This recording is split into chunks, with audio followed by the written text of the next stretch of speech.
আমাদেরকে অনলাইনে প্রশ্ন রেখেছিলেন, গোসলের পূর্বে অজু করে গোসল করার সময় যদি তিনি উলঙ্গ হন, এক্ষেত্রে গোসলের শেষে তাকে পুনরায় কি অজু করা লাগবে কিনা?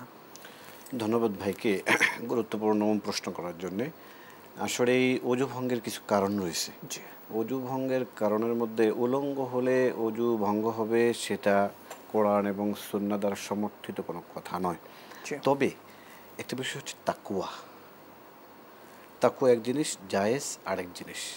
আমি গোসল করব, গোসল করার সময় যদি বাথরুমটা যদি আবদ্ধ হয়, সে উলঙ্গ হতে পারে প্রয়োজনে, কিন্তু সচরাচর যদি প্রয়োজন না হয়, উলঙ্গ না হয়ে গোসল করাটাই ভালো। তবে নিঃসন্দেহে। কোনো মানুষ যদি কোনো কারণে কাপড় চেঞ্জ করার সময় যদি উলঙ্গ হয়ে যায় অথবা অন্য কোনো কারণে, মোট কথা প্রয়োজনটা ভিন্ন ব্যাপার। জি জি আমরা এটাই এখানে উদ্দেশ্য করতে পারি, প্রয়োজনে তিনি চাইলে সেটা পারবেন, কিন্তু পারবে, অপ্রয়োজনে কোনোভাবেই নয়। পারবে না, জি। তো এখন যদি হয়ে যায়, উলঙ্গ হয়ে যায়, তার অজু আবার পুনরায় করতে হবে না, এটা আবশ্যক নয়।